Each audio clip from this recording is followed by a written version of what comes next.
자, 안녕하세요. 저희 올해 24년 세무사 문제 한번 풀어보겠습니다. 전체적으로 난이도가 뭐 세목별로도 좀 차이가 나고 세목 안에서도 어떤 문제 굉장히 쉽고 어떤 문제는 굉장히 어려워요. 그래서 쉬운 문제 위주로 전략적으로 접근하신 분들이면 조금 더 점수 잘 맞고, 뭐 제 개인적인 생각으로 계산 문제가 좀 복잡하고 실수할 수 있는 부분들이 많아서 그거에 좀 집착 뭐 같은 게 계속 풀고 있다가 틀리는 경우, 시간만 보내는 경우도 있지 않을까라고 생각을 합니다. 자, 우선 41번부터 가보겠습니다. 41번 납세무 성립과 확정에 대한 설명이고, 옳은 것은 물어봤습니다. 그러니까 올해 시험의 좀 특징 중에 하나가 난이도를 좀 높인 것 같은 게 옳은 것을 위주로 많이 물어봤어요. 그러니까 옳지 않은 것을 위주로 물어보면 좀 쉬운 거고, 옳은 것을 위주로 물으면 조금 어렵거든요. 시간도 오래 걸리고. 자, 1번부터 가보겠습니다. 원천징수하는 소득세 법인세의 납세무 성립 시기는 그 소득 수익금액을 지급하는 때죠. 과세기한이 끝나는 때가 아닙니다. 과세표준 신고서를 법정신고기한까지 제출하는 자가 수정신고를 합니다. 그러면 과세표준과 세액을 감액하는 게 아니죠. 감액을 청구하는 건 경정청구고, 수정신고는 증액을 청구하는 거죠. 일반적인 세목이죠. 교통, 에너지, 환경세는 신고 납부하는 때 원천징수나 뭐 인지세 이런 거하고 달라요. 특별한 절차 없이 세액이 확정되는 건 아닙니다. 납세무가 확정된 소득, 수익, 재산, 행위 또는 거래에 대해서는 납세무 성립될 당시 세법에 따라 과세한다. 이제 소급과세 금지 원칙과 실질과세 원칙을 좀 섞어서 문제 지문을 낸 것 같고요. 그래서 어쨌든 성립 당시 법률을 적용한다는 뜻입니다. 맞습니다. 정답 4번이고, 상속세하고 증여세는 정부가 결정할 때, 우린 신고는 참고 자료에 불과하고 결정할 때 확정이 되는 거죠. 국세 부가 제척기간과 징수권의 소멸시효에 관한 설명입니다. 옳은 것은 우리가 이제 경정 청구를 하게 되면 과세관청이 그 경정 청구에 대한 확답으로 결정을 해줘야 될 텐데, 경정 결정을 해줘야 되는데, 이게 이제 5년에 걸쳐서 있는 경우에 경정 결정 기간이 2개월이에요. 그래서 X 1년은 증액하고 X 2년은 감액할 수도 있고, 뭐 X 2년을 감액해 주는데 그 기간이 이제 2개월은 더 필요한 거죠. 청구일로부터. 그래서 2개월이 지나기 전까지 필요한 처분할 수 있다. 판결 같은 게 있으면 1년인데 이 경정은 2개월이죠. 국세 징수권의 소멸시효 관련해서 법정 신고 납부 기한이 연장이 됩니다. 징수권이죠, 징수권. 그러면 그 연장된 기한의 마지막 날부터가 아니라, 징수는 연장된 기한 날까지 신고 납부할 수 있고 다음 날부터 징수권 행사할 수 있겠죠. 그래서 행사할 수 있는 날이 아니라 다음 날이 됩니다. 3번 질문을 보면 이제 옛날에 이런 일들이 있었어요. 제가 한번 수업 때 가끔 얘기하는데, 의제매입세 공제를 받으려고 했더니 이제 우리 클라이언트가 이게 장례상 같은 거 하는 거였는데 통조림 공장이 없다, 제조를 안 한다 라고 해가지고 이제 과세관청은 의제매입세 공제를 해줄 수 없다라고 얘기를 했고, 그 가장 큰 이유가 제척기간이 지나가 버리면 어떡할 거냐라고 했는데, 그때 우리가 주장했던 게 이게 의제매입세액 사후관리 추징사유가 생긴 때부터 제척기간이 기산한다, 이제 이런 말로 넘어갔었거든요. 그거하고 비슷한 개념이에요. 그래서 수업 때도 말씀 한번 드렸던 것처럼 의무 불이행 등의 사유가 있으면 그 사유가 발생한 때부터 사후관리 위배 사유로 국세 부과할 수 있는 제척기간이 기산됩니다. 그래서 정답은 3번이고, 체납자가 국에 6개월 이상 체류를 하게 돼요. 그럼 징수하기 어렵겠죠. 그럼 징수 그 소멸시효는 해당 체류 기간이 지난 때부터 새로 진행하는 건 아니고 그 기간 동안 빠지는 거예요. 정지 사유가 됩니다. 올해 개정됐던 내용이죠. 압류 금지 재산을 압류를 했어요. 그러면 그걸 해제를 합니다. 그럼 이 징수권의 소멸시효는 압류 기간이 지난 때부터 새로 진행한다가 아니라, 제가 해설에도 좀 상세하게 설명드린 것처럼 올해 중단 사유에서 이 부분은 압류 해제와 관련해서 제외하였습니다. 그래서 정답 3번이고요. 43번 옳지 않은 것입니다. 옳지 않은 것은 이제 옳지 않은 질문만 제가 설명을 드릴게요. 조세심판관 합동에 있죠. 교수님들이 관심이 있죠. 본인들이 이제 거의 들어가니까. 그래서 3분의 2 이상의 출석으로 개의하고 출석위원 과반수의 찬성으로 의결하겠습니다. 합동회의가 아니라 일반회의도 그렇고, 합동회의는 법조문을 보면 일반회의를 준용하게 돼 있어요. 그래서 3분의 2 출석으로 개의하고 과반수 찬성이 됩니다. 44번입니다. 자, 세무조사에 관한 설명으로 옳지 않은 것은, 우리가 재조사 결정이라는 게 있는 거죠. 우리가 재조사 결정이라는 건 이제 심판원에서, 뭐 심판원도 좋고 과적도 마찬가지예요. 그래서 재조사 결정을 내요. 그럼 이 재조사 결정에 따라서 최종적인 판단이 되면 그게 이제 최종 결정이 되는 거잖아요. 과적도 다 마찬가지고. 그럼 이런 재조사 결정에 따른 조사는 이게 말은 조사지만 세무조사를 거의 보지 않습니다. 일반적으로. 그래서 중복 조사 금지 원칙 이런 거 하나도 적용되지 않아요. 그래서 1번 질문을 보면 세무공무원은 과세전 적부심사의 재조사 결정에 따라 조사를 마쳤다라고 하면 주문에 결정된 범위 내에서만 다시 보는 거고 사실관계만 다시 판단하는 거예요. 그래서 조사 결과를 납세자에게 설명하고 이를 서면 통지해야 된다. 요건 일반적인 세무조사에 적용되는 규정이고 재조사의 결정에 대해서 적용되는 규정은 아닙니다. 자, 45번 징수법 문제입니다. 옳은 것을 모두 고르시오라고 되어 있습니다. 이제 기억 지문을 보면은요.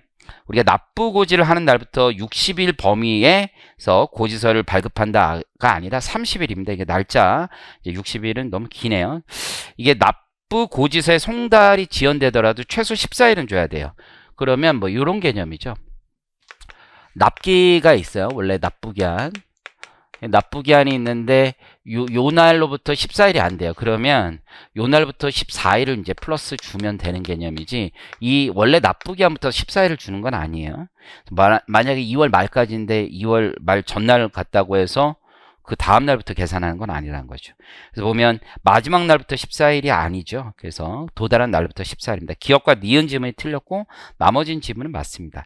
46번 가보겠습니다. 국세징수법상 압류에 관한 설명으로 옳은 것을 모두 고른 것은 자 기억 지문 맞고 이게 체납자한테 통지를 해줘야 돼요. 이 가상자산에 대해서 이게 만약에 통지 안 하고서는 이제 거래소를 통해서 그대로 매각을 하면 이거 오를 수 있는데 왜 팔았냐 뭐 이런 나중에 딴소리가 나오기 때문에 납부할 수 있는 기회를 줍니다. 그래서 통지해야 되는 거고 압류 재산가액이 변동하여 그 체납액 전액을 현저히 초과하는 경우에는 즉시 해제하여야 하는 사유에 해당한다. 그렇지 않죠. 이건 임의적 해제냐 필요적 해제냐라는 건데 뭐 돈 더 확보됐으니까 좋다. 그냥 가만히 있을 수도 있습니다. 그래서 기억과 니은이 이제 옳지 않은 지문이 됩니다. 그래서 옳은 지문은 니은, 디귿, 리을 2번 지문이 되겠습니다. 47번 가보겠습니다. 공매에 관한 설명으로 옳은 것을 물어봤어요. 자, 매수 신청인은 문서로만 매수 신청하는 건 아니고 이게 경매에 의한 입찰, 공개 이제 경쟁 입찰 이런 게 있잖아요. 경매는 이제 구두로도 가능하기 때문에 반드시 문서는 아닙니다. 세무공무원은 제3자의 계산으로 압류 재산을 매수할 수 있다. 그렇지 않죠. 제3자의 명의나 계산으로 매수할 수가 없습니다. 공매 재산에 설정된 모든 저당권, 질권, 가등기 담보는요. 이제 매수인이 매수하게 되면 모든 그 부속된 권리는 소멸하게 되어 있습니다. 그게 공매나 경매의 특징이죠. 그러니까 우리가 살 수 있는 거죠. 물론 이제 현실에서는 유치권 행사 뭐 이런 것들이 있겠지만 이게 법률상은 모든 관련 의무가 소멸됩니다. 정답은 4번이고요. 4번 질문은 맞고 5번 질문은 가상자산업자를 통하지 않고 뭐 지갑에서 그냥 판다는 건데 그런 건 아니고 거래소를 통해서 팔게 되어 있습니다. 정답 4번입니다. 48번 가보겠습니다. 국세징수법상 납세 증명서 등 제도에 대한 설명으로 옳은 것은 자, 우리가 지급명세서라고 해서 이자나 배당소득에 대한 명세서 내역이 있는데 이것도 어떻게 보면 개인정보지만 금융정보지만 과세관청은 체납, 조회 등을 위해서 활용할 수 있습니다. 감치 결정으로 갔으면 뭐 일사부재로 비슷한 거죠. 다시 감치되지는 않습니다. 있다라고 하는 건 옳지 않은 거고 3번 미납국세에 관한 규정이죠. 맞습니다. 그래서 보증금 1,000만 원이 넘으면 동의 없이도 임대차 계약 시작하는 날까지는 미납국세를 열람할 수 있습니다. 4번 질문은 부가가치세 이제 체납이라는 게 3회 이상 체납 500만 원 기준이기 때문에 2회 체납이란 말은 옳지 않고요. 5번 질문은 이제 고액 체납자죠. 고액 체납자는 1년 이상이고 2억 원입니다. 1억 원이 아니라. 그래서 우리 이제 숫자 그런 관련 문제를 조금 냈어요. 1번 질문 가보겠습니다. 49번. 조세범 처벌법에서 말하는 조세는 관세는 제외하고 말하는 거죠. 그래서 관세를 포함하지 않습니다. 2번 질문은 맞는 질문이고 3번은 이제 우리가 세금계산서 관련해서 징역형과 벌금형을 병과할 수 있는 것 두 개 같이 부과할 수 있는 건 가공거래예요. 가공거래라는 건 재화나 용역을 공급하지 않고 하는 그런 가공거래가 가장 큰 죄가 되고 그 경우에만 병과할 수 있습니다. 4번 질문은 재사용 뭐 2년 2천만 원인 거고 5번 질문은 세금계산서 미발급이죠. 미발급은 1년 이하의 징역으로 갑니다. 요런 건 좀 외우고 계시는 거죠. 자, 50번 가보겠습니다. 4년의 징역에 처하는 것을 물어봤습니다. 불가하는 것. 1번 질문입니다. 이거 외우고 계시면 되는 거죠. 그래서 용도 외에 다른 용도로 사용한다. 석유판매업자, 농협 같은 데가 그런 데서 다른 용도로 사용하면 3년 3년의 기준이 적용되죠. 상습범이라면 이제 고액 포탈이라면 포탈 세액이 5억 이상이면 3년 이상의 징역에 처할 수 있는데 거기에 가중이 되니까 4.5년이 되겠죠. 3번 질문은 가짜 서기는 5년인 거죠.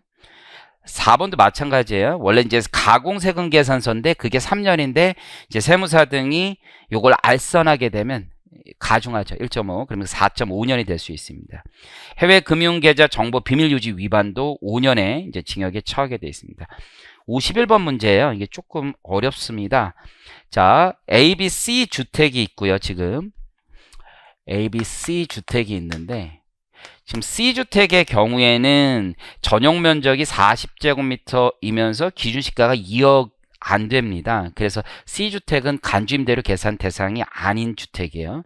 소형주택으로 빠지니까 2주택자가 되는 거고 간주임대료는 계산 안 하셔도 좋습니다. 월 임대료만 가지고 계산하는 거고 24년 둘 다 풀타임이냐? 그렇진 않네요. A주택은 1월 1일부터 12월 말일까지니까 100만 원에 12개월에서 1200만 원이 총수익 금액이 되고요. B주택의 경우에는 없고 C주택은 이제 간주임대료는 계산하지 않지만 임대료는 계산하는 거죠. 근데 이제 임대 기간을 보니까 24년 3월부터죠. 그러면 10개월이고 요 금액이 되겠죠. 그러면 요 금액이 800만 원이 돼요. 그러면 2천만 원 이하니까 수액 임대인으로서 분리과세 특례를 받을 수 있고. 자, 1-인데요. 이 경비율이 있죠. 60% 또는 50%인데 거기 2번 지문을 보면은 등록임대주택이 있고 등록임대주택이 아닌 경우가 있죠. 그래서 등록임대주택이 A니까 A는 60%가 빠지고 C는 50% 빠집니다. 자, 여기에서 우리가 등록임대주택은 400만 원을 공제하고 미등록임대주택은 200만 원을 공제하잖아요. 근데 이걸 서로 안 분해야 되니까 이걸 매출액 기준대로 안 분하죠. 그러면 2천만 원에 1200만 원, 2천만 원에 800만 원 이렇게 됩니다. 그럼 각각 계산해 보면 A주택의 경우에는 240만 원, B주택은 320만 원이 나와요. 그래서 토탈 560만 원 나옵니다. 정답 2번입니다. 그래서 이게 생각할 게 굉장히 많습니다. 이게 간주임대료 계산 주택이냐 아니냐, 그리고 월할 계산에서 3월부터 진행되는 거, 그리고 200만 원, 400만 원도 다시 안 분해야 되는 거. 그러니까 포인트가 3개나 돼요. 자, 52번 가보겠습니다. 연금. 행정해석에 있는 문제를 내는 게 이렇게 바람직한지는 잘 모르겠으나 일단 이렇게 돼 있죠. 우리가 이제 연금으로 수령할 수 있는 때 연금 계좌 평가액에서 이제 11 마이너스 기산연차에 120%를 곱하죠. 이게 연금 수령 한도가 되죠. 한도.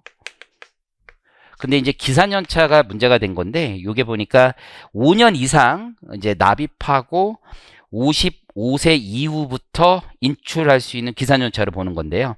그러니까 17년 10월에 가입했고 6년간 납입을 했어요. 그럼 5년이 지나는 때는 22년이 되는 거예요. 22년.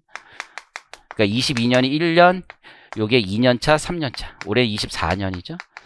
그리고 2013년 3월 1일 전에 가입했느냐 후에 가입했느냐를 가지고 하니까 3이 됩니다.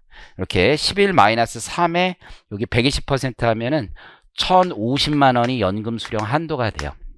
그래서 연금 수령은 이렇게 보는 거죠. 원천징수니까 첫 번째 이제 과세 제외 기여금이 있고 그 금액이 문제 550만 원이라고 제시되어 있으니 연금 수령 한도 내에서 금액이라면 1050만 원이니까 이연퇴직 소득은 없죠. 그래서 연금 수령 금액이 세액공제 혹은 이제 소득공제, 세액공제 받거나 운용수익이 여기에 들어오는 거고 500만 원이 되겠죠.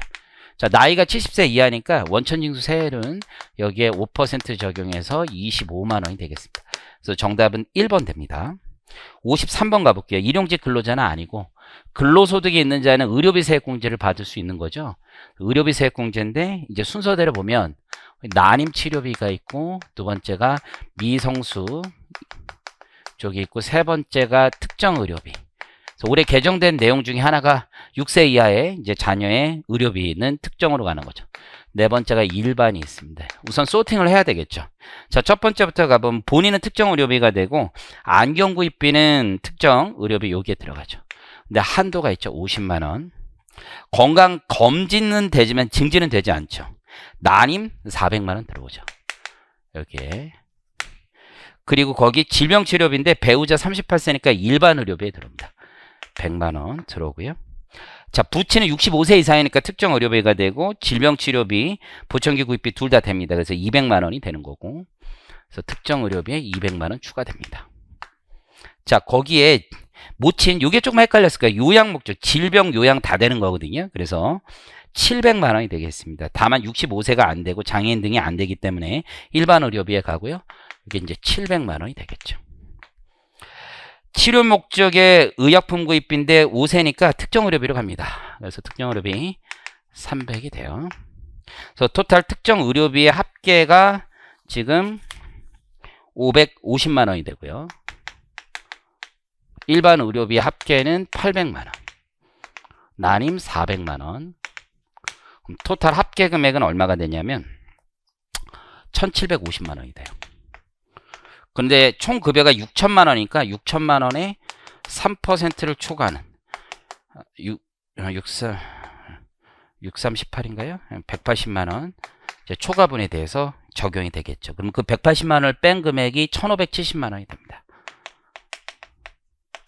그러면 여기 400만원, 550만원 되고요. 일반 의료비 쪽은 620만원이 됩니다. 그래서 40%, 아니죠. 30%, 20%, 15%, 15% 이렇게 계산이 되죠. 이게 120만원이 될 거고, 요거 다 계산하면 나오겠죠. 이렇게 계산한 금액이 얼마가 되냐면 토탈 2955000 됩니다. 그래서 정답은 5번 됩니다. 그래서 난이도가 좀 있었어요. 54번 가보겠습니다. 그래서 이자 배당 소득에 대한 얘기죠. 우리가 이제 이렇게 나누죠. 이자, 배당, 혹시 출자 공동사업자의 배당이 있으면 출자 이렇게 나누면 돼요. 첫 번째부터 다 가보면 정기예금 이자죠. 정기예금 이자 500만원 여기 넣으면 돼요. 두 번째가 이제 펀드죠. 펀드. 집합투자기구인데 그 안에서 회사채 양도차손은 과세되는 손익하고 상계할 수 있어요. 그렇지만 상장법인 주식 양도채는 과세 대상이 아니고요. 비상장 주식 500만원 과세가 되는 거죠. 그럼 둘을 네팅 치면 200만원이 되죠. 그래서 200만원, 500만원과 300만원 네팅 칩니다. 장래 파생상품인 코스피 200은요. 요거는 양도소득으로 과세되는 거예요. 요건 양도소득 과세 대상이다. 자, 네 번째를 보시면 파생결합사채, 요거는 이제 배당 쪽으로 가는 거죠. 600. 그리고 상장법인 배당금, 그로스업 대상이죠. 1500.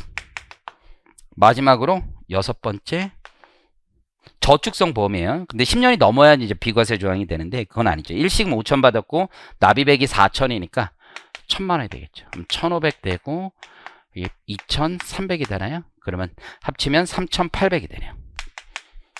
자, 그로스업을 계산해야 되겠죠.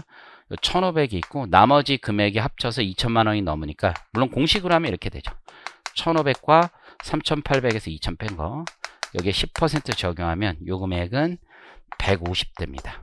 그래서 3950 정답 3번 되겠습니다.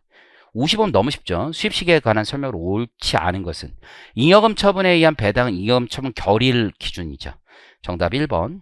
56번 납세지죠. 납세지. 이것도 많이 보는 기출지문 중에 하나죠. 그래서 납세지가 변경되면 변경된 날로부터 15일 안에 변경 후 납세지. 그러니까 이번에 말 문제가 이런 게 많아요. 두 개 다 틀리고 막 이런 것들. 그래서 정답은 5번입니다. 57번 가보면 국외자산 양도입니다. 그래서 국외자산 양도, 주식 양도를 우리 부동산과 달리 국내 자산 양도에 포함해서 결손금 공제할 수 있게 하는 내용들도 여기 나왔죠. 일단은 국외자산 양도소득에 대한 납세의무자는요. 계속하여 10년 이상 국내 주소를 둔 자가 아니라 10년 중 5년 내 규정이죠. 5년이고. 외국 법인이 발행한 주식의 양도로 발생하는 소득은 국외자산 양도소득 범위에 포함한다. 그렇지 않죠. 이게 국내 자산 양도하고 같이 봐서 결손금을 통산할 수 있게 해주죠. 3번도 이제 우리 수업 때 많이 하는 조문이죠. 차입을 일으켜서 우리 외환 차익이 발생하면 그 차입금에 상당한 외환 차익은 양도손익에서 제외하고 있는 거죠. 국외자산의 양도차익을 계산할 때 있어서 환율 적용은 양도의 경우에는 양도일에 이제 기준환율 같은 걸 적용하고 취득이나 필요경비는 그때 지출한 때의 필요경비 재정환율, 기준환율을 쓰면 됩니다. 국외부동산에 대해서는 장기보유 특별공제를 적용하지 않죠. 정답 4번입니다. 58번 가보면 비거주자의 납세 의무에 관한 설명으로 옳지 않은 것은. 이것도 기출문제 많이 보는 지문이에요. 그래서 1번 지문을 보면 거주자는 주소 또는 거수의 국외 이전을 위하여 이게 초일 산입, 말일 산입이라고 했던 거 기억나는지 모르겠는데 거주자는 들어오는 날부터 입국하는 날부터 출국하는 그날까지를 다 거주자로 보죠. 그 다음 날부터 비거주자가 되는 거죠. 그래서 다음 날입니다. 출국하는 날이 아니라 다음 날. 우리 수업 때 많이 강조드렸던 내용 같습니다. 59번 가보면 소득세법 영상, 소득금액 계산 특례에 관한 설명으로 옳지 않은, 옳은 것은이네요. 옳은 것은. 첫 번째는 이제 상속인의 소득과 피상속인의 소득은 구분하여 계산하게 돼 있습니다. 옳지 않고, 2번 질문은 이게 배우자가 연금 계좌를 이어서 받게 되는 경우는 배우자의 소득으로 보는 거죠. 그래서 상속인의 소득으로 보아, 피상속인의 소득으로 본다는 말이 옳지 않습니다. 여러분 다 시험 충분히 보셨기 때문에 뭐 자세한 설명보다는 포인트 위주로 설명을 드릴게요. 자, 원래 부동산 임대업에서 발생하는 결손금은 종합소득 과세표준 계산 시 공제하지 않지만 주거용 건물 임대업에서 발생하는 건 다시 예외가 되는 거죠. 그래서 공제해 줍니다. 부당의 계산 부인 규정이 적용되는 소득은 이자 소득은 제외하고 계산하게 되어 있습니다. 그래서 사업소득, 기타소득, 물론 양도소득 쪽도 있는 거죠. 5번 질문을 보면 공동사업자의 경우에는 이제 이 공동사업장을 기준으로 소득금액 계산한다는 얘기죠. 5번이 정답입니다. 비과세 소득 물어봤습니다. 첫 번째, 논밭을 작물 생산에 이용하게 하고 받는 소득은 비과세에 맞습니다. 골동품 등 서와 골동품 미술관에 양도한다. 이것도 비과세가 맞죠. 세 번째는 이제 식사 기타 음식물을 제공받는데 현물로 식사를 제공받으면서 식사대 금전을 같이 받는다라고 하면 금전은 비과세를 적용하지 않죠. 현물은 비과세를 적용할 거고요. 마지막으로 건강보험법에 따라서 사용자가 부담하는 건, 회사가 부담하는 건 비과세로 보는 거죠. 그래서 첫 번째, 두 번째, 마지막 거 해서 총 3개가 됩니다. 사업연도에 대한 설명으로 옳지 않은 것은, 세 번째 지문을 보면 우리 사업연도 변경하고 싶으면 법인세 신고할 때 보통 같이 하죠. 그래서 법인의 직전 사업연도 종료일부터 3개월 이내에 신고하는 걸 원칙으로 합니다. 그리고 변경했을 때 변경 후 최초 사업연도의 기간이 1개월 미만이다라고 하면 붙여서 할 수 있죠. 그때 1년을 초과하는 거고 뒤에 3개월도 옳지 않습니다.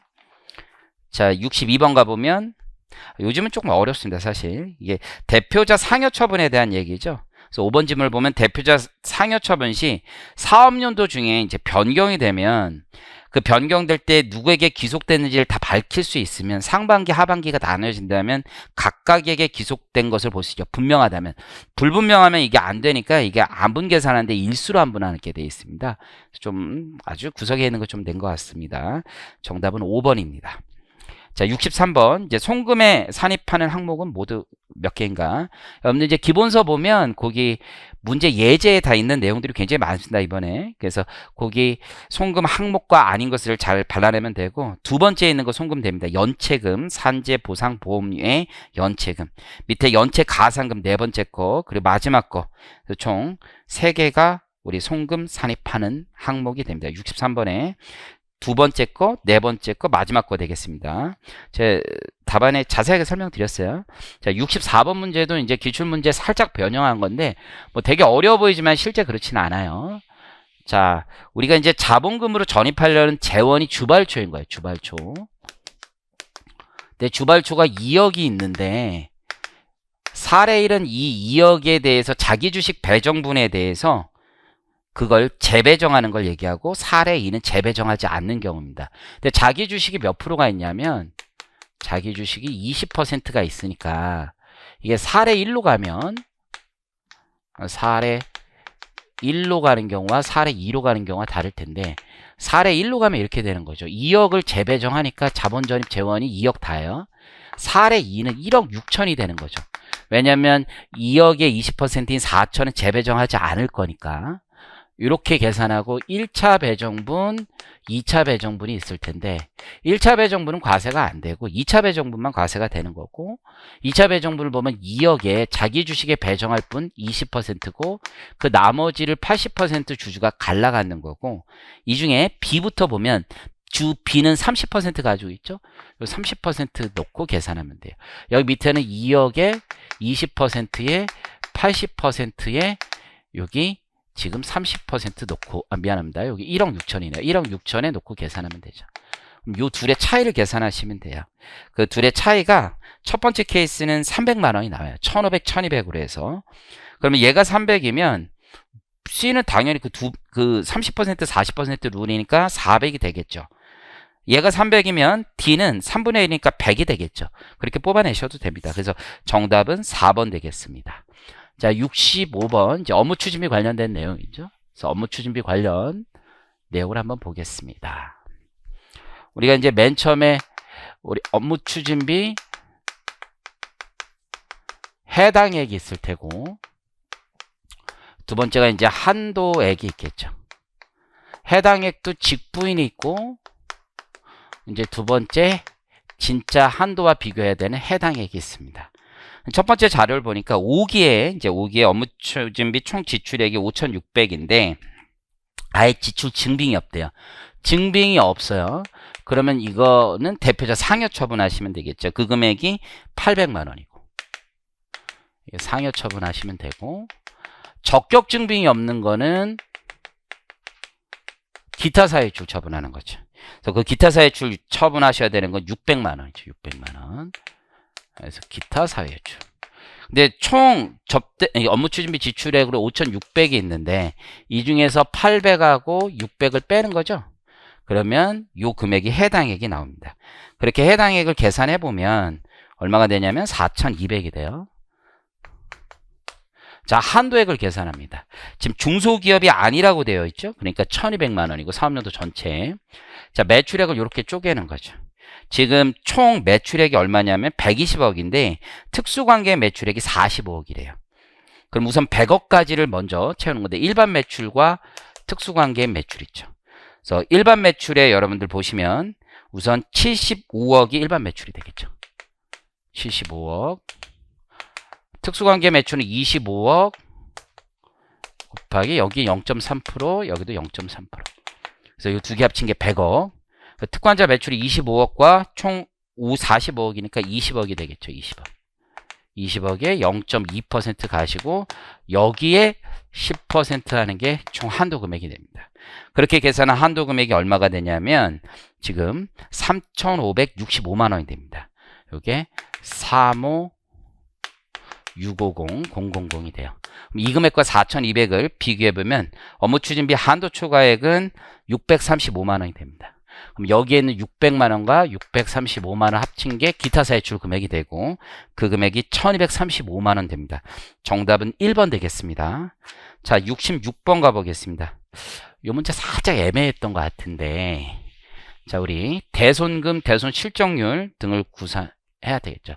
그래서 당기 세법상 대손금을 먼저 구하고 실적률을 구하고 마지막으로 한도액을 구하죠. 자, 지금 중소기업이 아니라고 돼 있어요. 당기 상계 명세에서 출발하시면 되죠. 전기에 소멸시효가 완성됐어요.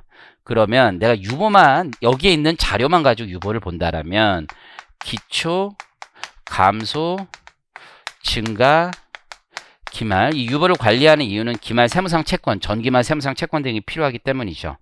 전기에 지금 4천만 원에 대해서 소멸시효가 완성했는데 만약에 얘를 장부에 두고 있었다는 거잖아요. 그러면 그래서 단기 상기했으니까 4천만 원은 전기 세무조정으로 송금 산입했을 거고 단기 대손금은 아닌 거죠. 그걸 올해 단기 대손 처리했으니까 감소가 됐겠죠. 근데 이제 중요한 건 실적률을 계산할 때 전기 유보를 가감해야 될 거 아니에요. 그래서 4기 말 장부상 대손 충당금 설정 대상 채권이 14억이니까 이 14억에서 기초 유보 4천만 원을 뺀 금액이 전기 말 세무상 채권이 됩니다.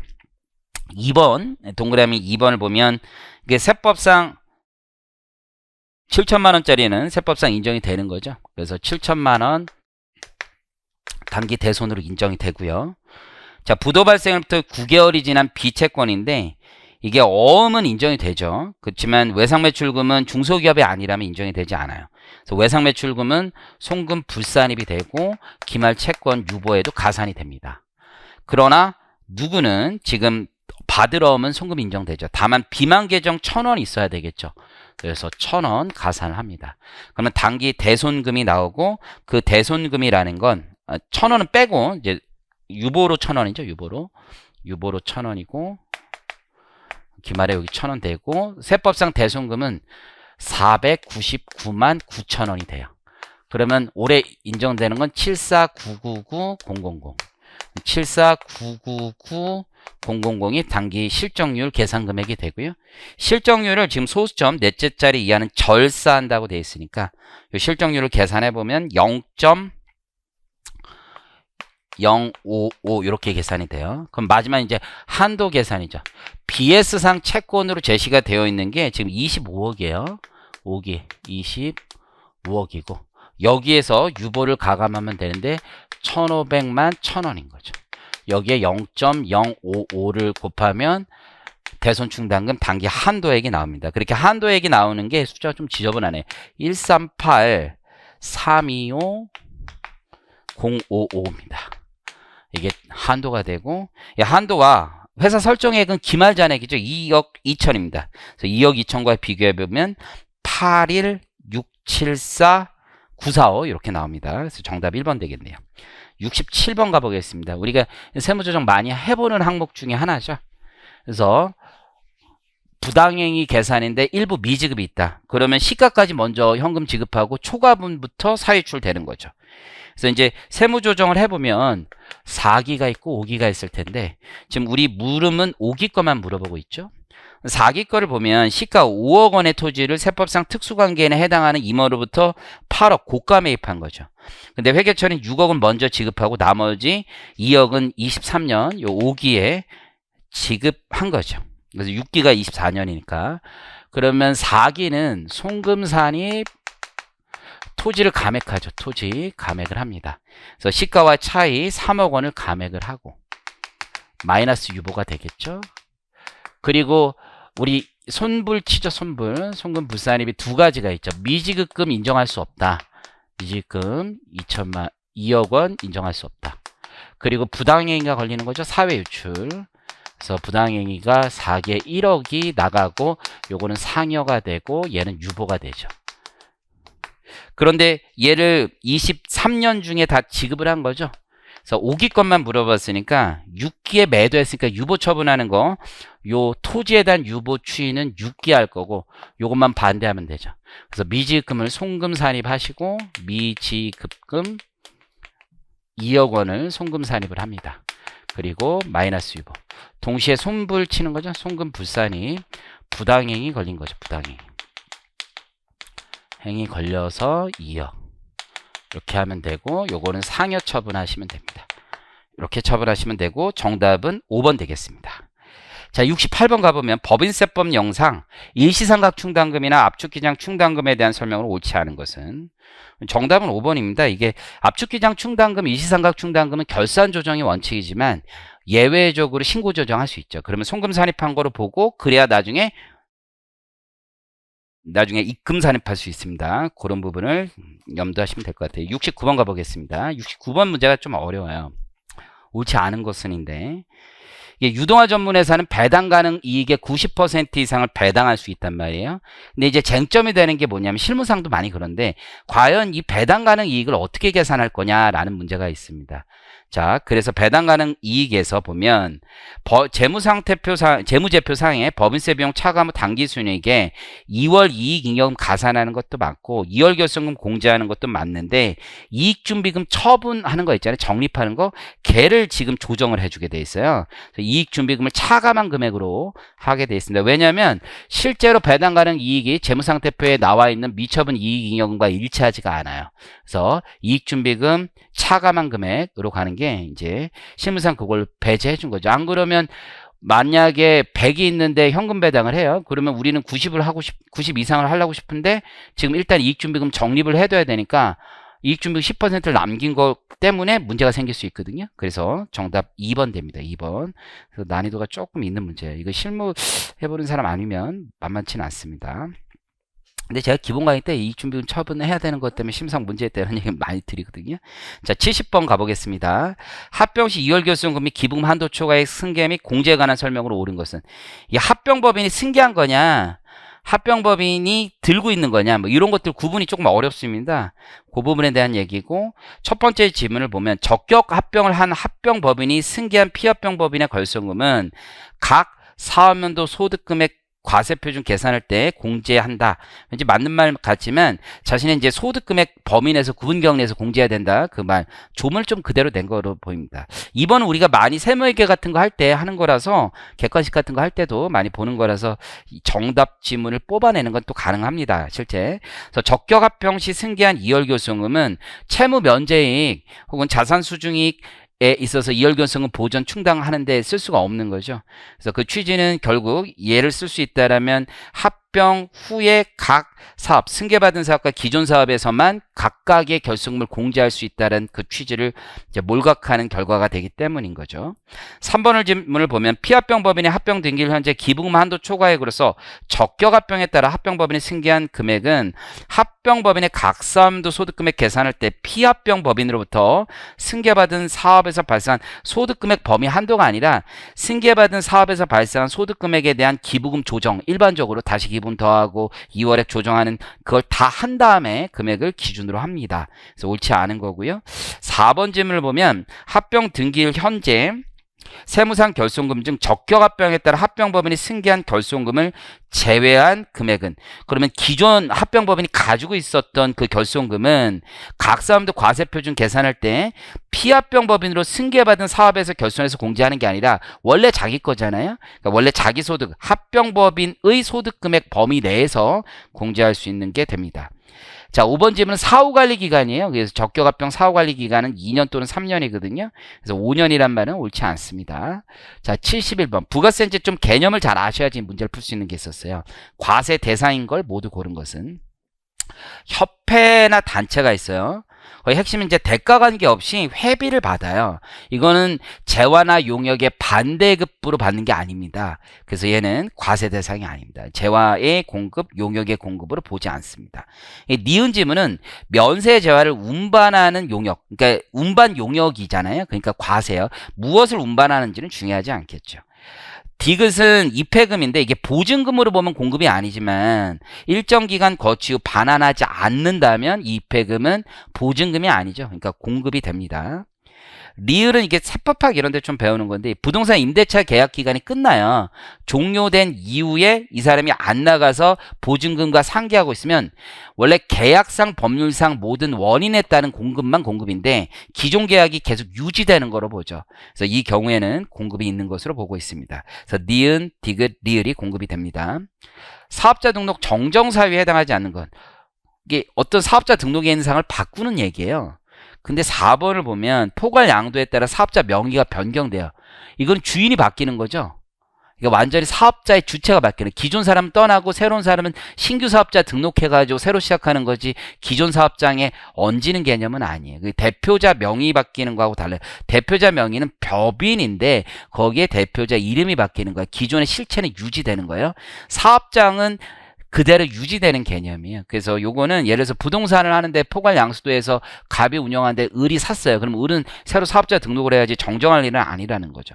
요것도 개념을 좀 알고 계시면 뭐 이런 걸 냈어 이렇게 생각할 수도 있는데 뭐 정정 사유까지 알아야 돼 이렇게 접근할 일은 아니라는 거예요. 73번 가보면 영세율에 관한 설명으로 옳은 것은 첫 번째는 국외 제공 용역이죠. 건설 용역은 대금 수령 방법에 상관없이 그냥 영세율 적용되죠. 두 번째는 비거주자나 외국법인은 상호주의에 따른다라는 원칙을 이제 설명하는 거니까 걔도 옳지 않겠죠. 상호주의에 따라야 합니다. 외국 항행 용역의 부수 용역이 있죠. 그럼 자기의 승객만이 사용할 수 있는, 그래서 그 여부에 관계없이란 말이 옳지 않죠. 간이가세자도 영세율을 받을 수 있죠. 하지만 포기를 하는 이유 중에 하나죠. 포기하는 이유는 간이가세 포기해야지 영세율 했을 때 환급세액이 나오기 때문이죠. 다섯 번째는 맞는 거죠. 이제 상품 중개 용역도 국내에서 용역을 제공하더라도 대가의 수령 방법에 따라서 외국환에서 원화를 받는 경우에는 기타 외화 획득 용역으로서 영세율 적용해 주죠. 74번. 그 법인사업자 1번 질문. 법인사업자는 간이가세 기준금액과 관계없이 간이가세자가 될 수가 없습니다. 자, 부동산 임대업이나 과세 유흥장소의 간이가세 기준금액은 4,800만 원인 거죠. 4천만 원은 될 수도 있는 거죠. 3번지를 보면 이게 식료품 판매업 사업장을 단독으로 보유하고 있는데 이게 일반과세자예요. 이게 사업장을 기준으로 하지 않고 인을 기준으로 하는 거죠. 간이과세는. 그래서 일반과세 사업장이 다른 게 있으면 간이과세 적용 못 받습니다. 화장품 소매업을 운영하는 간이과세제 100 공급대가 합계액이 기준금액에 해 다음에 1월 1일부터 12월 31일까지는 일반과세를 적용받는다. 아니죠. 다음에 7월 1일부터 그 다음에 6월 말일까지로 가는 거죠. 이게 결정 또는 경정이 되면 그때까지는 어쩔 수 없죠. 그 다음 과세 기간부터 바로 이제 일반으로 넘어가는 거죠. 그 과세 기간까지는 간이를 유지해 주죠. 정답 5번 되겠습니다. 75번. 이거 국어예요, 국어. 국어고 얼마나 꼼꼼하게 읽느냐 이걸 좀 보고 싶으셨던 것 같아요. 겸용주택은 아니니까 1층, 2층, 3층 전부 다 임차 임별로 계산을 하는 거예요. 자, 그리고 부가가치세 과세 표준을 물어봤는데요. 75번에 1층을 보면 일단은 이익이죠. 24년 이익이에요. 그러면 7월 1일부터 12월 31일까지 가는 거죠. 자, 그러면 이번 과세 기간에 다 들어와 있죠? 1층 500만 원에 6개월 다 들어옵니다. 거기에 이제 간주임대로 계산하면 되겠죠? 보증금이 91500,000 곱하기 366분에 지금 일수를 아예 줬죠? 184일 줬고 3.5% 한 달 이렇게 더하시면 돼요. 그러면 그 금액이 얼마냐면 31610,000 됩니다. 2층의 경우에는 지금 300만 원인데 요것도 요 과세 기간에 몇 달 들어온지 보면 되겠죠. 전부 다 후불로 받는 방식이라고 돼 있어요. 그래서 24년 어쨌든 다 들어옵니다. 6개월 이게 다 들어오고요. 300만 원에 6. 그 다음에 보증금이 45750이네요. 45750,000 366분에 일수 줬죠. 역시 184일 줬습니다. 여기에 3.5% 곱하시면 금액 나오고요. 그 금액이 18805,000 이렇게 돼요. 3층이 좀 재밌네요. 24년 8월 15일 날 끝나고 후불 방식이에요. 그러니까 7월 15일 하나 받고 8월 15일 받을 거예요. 대가의 각 부분을 받기로 한 때가 공급 시기가 되니까. 그럼 100만 원이 2개 들어와요. 2개 들어오고. 자, 30500,000 곱하기 366분에 지금 매 45일만 들어오죠, 이번에? 줬죠. 3.5% 이렇게 계산하시면 요 금액이 2131250 돼요. 요거 싹 다 합치면 정답 4번 나옵니다. 52456,250. 그러니까 기존보다 올해는 좀 숫자가 막 지저분하게 떨어지는 걸 좀 쓰신 것 같아요. 자, 76번 가보겠습니다. 76번. 76번은 이제 매입세 공제할 수 있는 금액을 물어봤어요. 이번 최종 3개월 물어봤습니다. 그래서 24년 1기 확정 때. 자, 1번부터 가볼게요. 상품 포장지 구입. 지금 과세사업, 음식점업, 면세사업, 정육점업. 음식점업에만 사용합니다. 일단 매입세 70만 원 들어오죠. 매입 가액이라고 돼 있으니까 부가세 별도. 냉장고는 정육점업에만 사용하니까 면세사업이니까 안 되는 거죠. 자, 공통매입세액이 있죠. 임차료하고 전기료, 배송료는 어떻습니까? 횟수가 그렇게 딱딱 카운트가 되니까 이건 실지 기속이 구분된다고 볼 수 있습니다. 그래서 70만 원의 10%인 배송료는 7만 원이 되는 거예요. 자, 공통매입세액은 한꺼번에 놓고 계산하면 좋겠죠. 120만 원 있어요. 그런데 거기 2번 자료를 보니까 예정 때도 공통매입세액이 있었죠. 이건 정산이 돼야 되겠죠. 그럼 100만 원. 자, 저는 이제 공제액만 가지고 갈게요. 그러면 이번 전체 확정 기간에 1월부터 6월 말까지 총 20억의 공급가액 중 과세 공급가액이 6억이잖아요. 20억 중에 4억, 2억 합친 6억. 30%를 공제받을 수 있고 예정 때 공제받은 금액을 빼면 되죠. 예정 때 100만 원의 공통매입세액이 있었는데 이 100만 원 있었는데 그중에 불공제가 60만 원이라고 되어 있으니까 공제받은 건 40만 원이 되겠죠. 그래서 요 금액을 계산해 보면 요게 공통매입세액이 이번에 확정 때 26만 원이 돼요. 요거 싹 다 합치면 103만 원이 됩니다. 정답 103만 원 됩니다. 자, 77번 가보겠습니다. 요건 차감 납부할 세액을 물어봤죠. 그래서 일반 과세자고. 근데 이제 이게 좀 109분의 9를 적용하는 건데 음식점업 요것도 여러분들 이제 우리 기본서 있잖아요. 그 기본서 그 노란색 책에 보면은 예제 거의 비슷하게 많이 나왔어요. 이거 몇 개가. 그래서 보겠습니다. 1번 질문부터 가봅니다. 그래서 1월부터 6월까지 공급 대가의 합계액이 있습니다. 개인 일반 과세자고요. 그래서 납부세액 중에서 이제 매출세액을 먼저 계산해야 되겠죠. 그래서 매출세액은 전체 133760 곱하기 110분의 10이 되겠죠. 공급 대가니까. 그러면 그 금액이 얼마가 되냐면 12160이 돼요. 12160,000. 여기서 우리 매입세액을 빼면 되겠죠. 매입세액. 자, 매입세액 자료가 어떻게 되어 있냐면 세금 계산서 수치분이 있고 계산서 수치분이 있고 3번이 좀 어려웠어요. 계산서 수치분인데 음식 폐기물 배출 수수료라고 되어 있죠. 이게 정부나 지자체 같은 데 주는 거고 이게 재화나 용역에 대한 반대급부로 내가 매입한 게 아니냐. 폐기하는데 예전에 그런 설명 기억나는지 모르겠는데 내가 이제 남산 터널을 지나가요. 남산 터널 이게 지나가면 통행료 같은 거 내잖아요. 이런 건 재화나 용역의 공급 대가가 아니에요. 폐기 수수료는 폐기량이 많으면 그냥 내는 건데 이게 정부가 용역을 제공해 줬다고 지자체가 용역을 제공했다고 주는 게 아니라 그냥 폐기하니까 미안하니까 벌금 성격 뭐 비슷한 거예요. 그렇기 때문에 얘는 용역 제공 자체가 없는 겁니다. 이건 조금 어려운 거였고 자 어쨌든 세금 계산서 수치분 식재료 매입가액 300만 원이 있고 매입세액 3천만 원 중에 300만 원 되겠죠. 자 그리고 860,000 곱하기 지금 2억 원 이하잖아요. 그래서 공급대가 2억 원 이하면 109분의 9를 적용해줘요. 109분의 9 요거까지 안 주고 외우라고 하는 거 좀 지나치지 않은가 싶습니다. 사실은 이렇게 계산한 금액이 7860000이 됩니다. 7860000. 자 그러면 납부세액이 나오고 그 납부세액은 얼마가 되냐면 4300000 됩니다. 자 여기서 세액 공제를 빼야 되는데 뭐 전자신고 이런 거 고려하지 말라고 했었죠. 그러면 신용카드 등 발행세액 공제가 적용이 되고 얘는 현금 영수증까지 포함하는 개념이죠. 132000에서 현금 영수증 발급대가 1650000에 1.3%를 곱하면 세액공제 금액이 나와요. 그 세액공제 금액이 1737450이 돼요. 그럼 최종적인 차감 납부세액은 2562550 돼요. 이것도 맞추기가 만만치 않았을 것 같아요. 그래서 이렇게 가면 되고 특히 이제 2번에서 동그라미 3번 이런 건 부가세에 대한 어떤 개념이 있어야지 알 수 있는 거예요. 그리고 이제 계산서라고 되니까 일단 면세는 맞잖아요. 면세가 되려면 면세에서 의제매입세 공제를 되려면 적어도 농축수 임산물이 돼야 되는 거지. 그래서 그냥 계산서 그냥 결제해 준 거예요. 이렇게.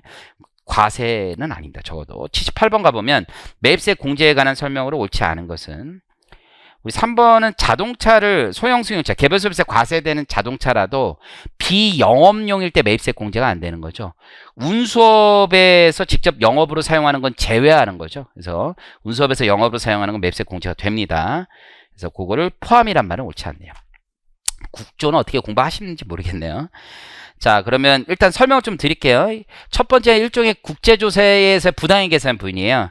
그래서 시가로 계산하는 건데 시가가 정상가액이에요. 그래서 거래가액을 기준으로 계산하는 게 아니라 정상가액을 기준으로 계산한 거고 3번 질문 조금 아실 수도 있는 건데 이게 비교 가능 제3자 방법, 재판말 가격 방법 뭐 이런 것들은 순서는 없습니다. 순차적으로 적용하는 개념은 아니고 4번 질문을 보면 특수관계가 없는 독립된 사업자 간의 거래 가격을 정상 가격으로 봐야지 특수관계에 있는 사람들끼리 보면 부당행 계산 부인해서 마치 특수관계인 다른 거래를 시가로 삼는 거랑 비슷한 거예요. 재판매 가격 방법이라는 건 이제 거의 맨 끝에 보면 통상의 이윤을 빼는 거예요. 내가 이게 통상의 이윤을 빼고 이제 가격을 재판매할 가격을 수입할 때 얼마냐 찾는 그런 개념이라고 보시면 돼요. 80번도 이게 날짜 계산 뭐 이런 건데 해외 현지법인 자료 제출 의무 등에 대한 건데 내가 해외 직접 투자하잖아요. 그럼 6월 말에 보통 해외 직접 투자 명세서를 제출해야 되거든요. 안 그러면 과태료 같은 거 있어요. 5개월 이내가 아니라 6개월 이내가 정답이 됩니다. 그래서 여러분들 그 아마 초시생 같은 경우는 이제 공부 아주 열심히 하시는 분들 같은 경우는 꽈락 넘고 한 60, 70점 맞으신 분들도 꽤 있더라고요. 근데 이제 대개는 꽈락에서 왔다 갔다 할 것 같습니다. 그래서 그런 것 같고 3차생 정도 되면은 50점, 60점은 그냥 다 맞고 잘 보시는 분들 70점 넘을 것 같아요. 그래서 올해 시험 문제가 난이도가 좀 있었습니다. 그래서 사이즈도 크고 시간도 부족하고 또 뭐 재정학도 시험이 조금 어려워서 시간이 부족했다고 하는데 조금 더 전략적으로 접근하신 분들은 꽈락 넘길 수도 있어요. 이게 왜냐하면 말 문제 쉬운 것들을 위주로 고르고 나머지 이거 좀 안 되겠다 싶은 거 골라서 하시는 게 좋고 이게 항상 재정학 같은데 꽈락 안 나는 게 중요해요. 여러분들 전략적으로 좀 더 접근하시기 바랍니다. 자, 감사합니다.